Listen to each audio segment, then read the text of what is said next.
This channel does not promote any violent, harmful, or illegal activities. All content provided by this channel is meant for an educational purpose only. গত কয়েকদিন ধরে শুধুমাত্র তোলাবাজি, হুমকি এ ধরনের ঘটনাগুলো বারবার করে আপনাদের দেখাতে হচ্ছে।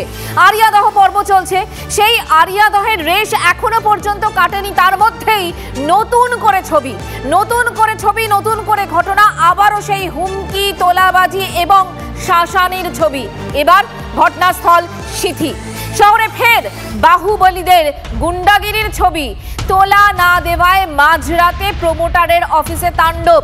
সিসিটিভি ছবি, সেই সিসিটিভি ফুটেজ আপনাদের দেখাচ্ছি। প্রমোটারের থেকে ৫ লক্ষ টাকা তোলা চাওয়ার অভিযোগ, অফিস ঘর থেকে টাকা লুটের অভিযোগ।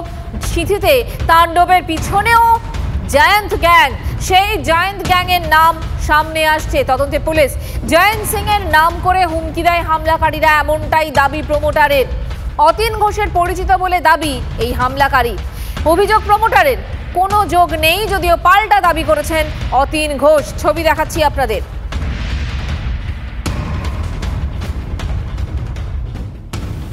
ব্যক্তিটি কি যাকে সিসি ফুটেজে দেখা যাচ্ছে, যে আপনার কপালে মাথা ঠেকিয়ে বারবার আপনাকে হুমকি দিচ্ছিল? ওর নাম রানা। কি বলছিল? তোলা বলা যায়। সেখানে আপনি কাদের নামে অভিযোগ করেছেন? রানা, রূপ, কানু, বিশাল, আরো লোক ছিল তো, ১০-১২ জন ছিল। আমি সবাইকে অতীন ঘোষ ঘনিষ্ঠ আছে। হ্যাঁ, অতীন ঘোষ ঘনিষ্ঠ। ও অনেকের নাম বলেছে, জায়ান্ট সিং এর নাম বলেছে, এর নাম বলছে, তার নাম বলছে। জায়ান্ট সিং এর নাম কি কারণে বলেছে জানি না, ওর সাথে যোগাযোগ আছে। মানে এই যারা এসেছিল এরা বলেছেন যে অতীন ঘোষের নাম ভাঙিয়েছে, জায়ান্ট সিং এর নাম ভাঙিয়েছে। হ্যাঁ। কি বলে? একটা জাস্ট, এটা আমার শেষ প্রশ্ন। কি বলে এক্স্যাক্ট, কি বলে? আমার নাম মনে নেই, আমি তখন সেন্সলেস হয়ে গেছিলাম, কিন্তু নাম বলছিল অতীন ঘোষ আছে, কিছু করতে পারবে না, এই সেই। আর জায়ান্ট সিং নিয়ে কি বলে? কি জায়ান্ট সিং এর লোক না কি লোক, জায়ান্ট সিং এর সাথে যোগাযোগ আছে, এই আছে সেই আছে। জায়ান্ট সিং জেলে আছে, তারপরেও এই কথা বলছে? হ্যাঁ, আমি তো নিজে কানে শুনেছি।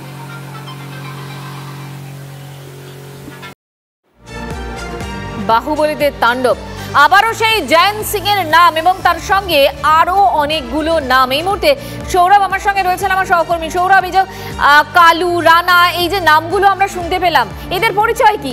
এরা কারা? অতীন ঘোষের সঙ্গে কি রিলেশন এদের? অথবা জায়ান্ট গ্যাং এই নামেরও তো সামনে আসছে, সেটার সঙ্গেই বা কি সম্পর্ক? দেখো, যিনি আক্রান্ত হয়েছেন সেই প্রমোটার অভিজিৎ সরকার হাসপাতালের বিছানায় শুয়ে যে দাবি করছেন, তার বক্তব্য হচ্ছে যারা তার বাড়িতে কালকে রাতে আসেন, সেই রাতে আসার পর তারা ৫ লক্ষ টাকা তোলা চান। কারণটা কি? তারা বলেন যে তারা একটা প্রজেক্ট হচ্ছে, সেই প্রজেক্টে ভাড়াটিয়ার সঙ্গে যে সেটেলমেন্ট, সেই সেটেলমেন্টের মধ্যে এই ব্যক্তিরা ঢুকতে চাইছেন এবং টাকা না দেওয়ার জন্য তারা দলবল নিয়ে এসে তাকে মারধর করে। এবং সে মারধর কীভাবে হয়েছে তার শুধুমাত্র বর্ণনা নয়, তার ছবি কথা বলছে, এবং ছবিতে সেই সমস্ত বিষয়গুলোই দেখা যাচ্ছে যে কিভাবে একেবারে ফিল্মি কায়দায় ধাক্কা মারতে মারতে একটা ঘরের ভেতরে ঢোকাচ্ছেন অভিজিৎ সরকার প্রমোটারকে। তাকে ধাক্কা মারতে মারতে ঘরের ভেতর ঢুকিয়ে সোফার মধ্যে বসিয়ে তাকে দুদিক থেকে ঘিরে রয়েছেন। একদিকে বলা হচ্ছে অভিযুক্ত অভিজিৎ মণ্ডল ছিলেন, বাকি রাজ্যের নাম অভিজিৎ সরকার, যিনি প্রমোটার আক্রান্ত হয়েছেন, তিনি নামগুলো করেছেন। এবং অভিজিৎ মণ্ডল যেভাবে তার সামনে দাঁড়িয়ে বারবার যে ভঙ্গিমায় কথা বলছেন, দেখো সেখানে অডিও নেই, কিন্তু ভিডিওতে যে ভঙ্গিমায় তিনি কথা বলছেন তাতে কিন্তু হুমকি যে একটা দেওয়া হয়েছে এবং মারধর তো করা হয়েছে, সেই বিষয়গুলো স্পষ্ট। প্রশ্নটা এখানেই উঠছে যে কার দাপটে এই অভিজিৎ মণ্ডলরা এতখানি বলিয়ান হয়ে ওঠেন? তাদের যদি কোনো সমস্যা ছিল, কোনো বক্তব্য ছিল, তাহলে তারা থানার কাছে যেতে পারতেন, পুলিশ প্রশাসনকে জানাতে পারতেন। মুখ্যমন্ত্রী মমতা বন্দ্যোপাধ্যায় থেকে শুরু করে তৃণমূলের শীর্ষ নেতৃত্ব, তারা তো এই কথাটাই বারবার বলে আসছেন। আরিয়াদহ কাণ্ডে কি বলা হয়েছে? যে কয়েকজনের জন্য দলের ভাবমূর্তি ক্ষতিগ্রস্ত হচ্ছে। তাহলে সেই কয়েকজন যারা, তারা কিভাবে তারা এতটা বলিয়ান হয় এই বার্তা দেওয়ার পর? তাহলে বার্তা কি সঠিক জায়গায় পৌঁছচ্ছে না, নাকি যারা এই বাহুবলী তারাও বুঝে? আমি তোমাকে একটু থামাচ্ছি, তার কারণ এই যে সিথির এই মুহূর্তে কাণ্ড আমাদের সামনে এসছে, যে ছবি আমরা দেখতে পাচ্ছি, অভিজিৎ সরকার নামে যে প্রমোটারের ওপর এই হামলা চালানো হয়েছে বলে অভিযোগ, যিনি বলছেন যারা হামলা চালিয়েছেন তাদের সঙ্গে অতীন ঘোষের একটা যোগ রয়েছে। অতীন ঘোষ এই মুহূর্তে আমাদের সঙ্গে টেলিফোনে রয়েছেন। অতীন অতীনবাবু, আপনাকে চাইলে আমি আরো একবার শোনাতে পারি। অভিজিৎ সরকার, যিনি প্রমোটার, যিনি এই মুহূর্তে হাসপাতালে চিকিৎসাধীন, তার সঙ্গে যখন আমার সহকর্মী সৌরভ কথা বলতে গেছিলেন তখন তিনি পরিষ্কার বলছেন যারা হামলা করতে এসেছিলেন তাদের সঙ্গে আপনার যোগ রয়েছে। অতীনবাবু শুনুন, প্রথম কথা হচ্ছে যে ওই কাশীপুর বেলগাছিয়া বিধানসভায় আমি এমএলএ হয়েছি মাত্র 2.5 বছর। ওখানে সবাইকে আমি ভালো করে চিনি না। সপ্তাহে 2 দিন আমি কাশীপুর বেলগাছিয়ার ওই ওয়ার্ডের অফিসে বসি। আমার ওই ওয়ার্ডে যারা তৃণমূল কংগ্রেসের পরিচিত কর্মী তারা সবাই আমার কাছে আসে। যার নামে অভিযোগটা হচ্ছে তিনি তৃণমূলের পরিচিত কর্মী, তিনি সুদীপ বন্দ্যোপাধ্যায় তাকে চেনেন, ওখানকার কাউন্সিলর কার্তিক বান্নায় চেনেন, এবং একটি শিক্ষিত ভদ্র ছেলে। কিন্তু সে যদি কোনো অন্যায় কাজে জড়িয়ে থাকে তার দায়টা তারই, তার দায়টা পার্টির নয়, আমাদের নয়। ফলে পরিচিত। আর 2 নম্বরে এটা দেবালয় যিনি বলছেন অভিজিৎ সরকার, তারাকে জিজ্ঞেস করবেন তিনি আমায় কোনদিন দেখেছেন কিনা, জানেন কিনা। আমি তাকে চিনি না, তার নামও আমি কোনোদিন শুনিনি। কিন্তু তিনি যে আমার মনে হচ্ছেন যে কোনোদিন কোনো বুদ্ধিমান ছেলে, শিক্ষিত ছেলে গিয়ে কখনো বলবে না আমি অমুকের লোক। ফলে ওটা উনি অতিরিক্ত বাড়িয়ে বলছেন। না, তাহলে উনি কেন বলছেন? অভিজিৎ বাবু কেন বলছেন? আপনার নামটাই বা কেন বলছেন? শুনুন, অভিজিৎ বাবু প্রথম কথা হচ্ছে আমার নাম বলছেন, হোকটাকে দিয়ে কেউ হয়তো বলাচ্ছে, আমার নামটা বলাচ্ছে। কিন্তু প্রথম কথা হচ্ছে তো আমি ডিনাই করছি না যে আমি এই ছেলেটাকে চিনি না। ছেলেটা মানে আপনি চেনেন, এদের চেনেন আপনি যে নামগুলো উঠে? এদের নয়, আমি অভিজিৎ মণ্ডলকে চিনি। এরা কে আমি জানি না। যে মূল নামটা যিনি অভিযোগ নাম করছেন রানা, যাকে বলছেন রানা মণ্ডল, তাকে আমি চিনি। যে তৃণমূল কংগ্রেসের 1 নম্বর ওয়ার্ডের অতি পরিচিত কর্মী।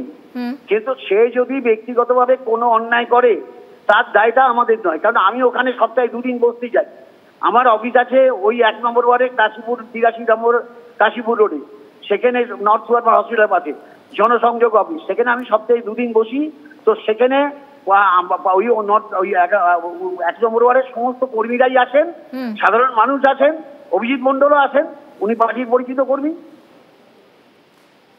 অনেক ধন্যবাদ অতীনবাবু আমাদের সঙ্গে কথা বলার জন্য। আবারও চলে যাব সৌরভের কাছে। সৌরভ, অতীনবাবু খুব পরিষ্কার করে স্পষ্টভাবে বললেন যে তার নাম তিনি বলছেন বটে, কিন্তু তার সঙ্গে কোনো যোগ নেই।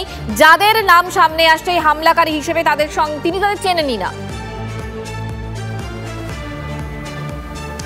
দেখো বঞ্চিতা, এখানে দুটো বিষয় আছে। সেই বিষয়টি হচ্ছে যে ঘটনা ঘটেছে সেই ঘটনায় অভিজিৎ মণ্ডল, রানা মণ্ডলকে বিধায়ক অতীন ঘোষ বলছেন তিনি তাকে চেনেন, কিন্তু যে অর্থে তার নামটা জড়ানো হচ্ছে সেই দায় তিনি নিচ্ছেন না। সেই দায় অভিজিৎ মণ্ডলকে নিতে হবে, রানা মণ্ডলকে নিতে হবে। কিন্তু অভিজিৎ সরকাররা যে কথাটা বলছেন বা এখানকার স্থানীয়রা যে অভিযোগ করছেন যে এই অভিজিৎ মণ্ডল বা এই রানা মণ্ডলরা বিধায়ক অস্বীকার করতে পারেন, কিন্তু তার সঙ্গে যে ছবিগুলো রয়েছে সেই ছবিগুলো দেখিয়েই তো তারা এলাকায় প্রভাব খাটান। তারা যখন আজকে অতীন ঘোষ এই ঘটনার পরে বলছেন যে তার কোনো দায় নেই, দায় ব্যক্তিকে নিতে হবে, তাহলে এর আগে যখন তিনি প্রভাব খাটিয়েছেন, যখন তার এই বারবারন্ত তো একদিনে হয়নি, তাহলে বিধায়ক হিসেবে তিনি যখন চেনেন তখন কেন তিনি তার রাশটা টেনে ধরেননি বা তার রাশ টেনে ধরার জন্য প্রশাসনকে নির্দেশ দেননি? কারণ বার্তাটা তো দলের তরফে ছিল। তার দায় নয়, সত্যি এই দায় কি তিনি এড়াতে পারেন? অবশ্যই এই প্রশ্ন থেকে গেল। সৌরভ, আপাতত তোমাকে ধন্যবাদ।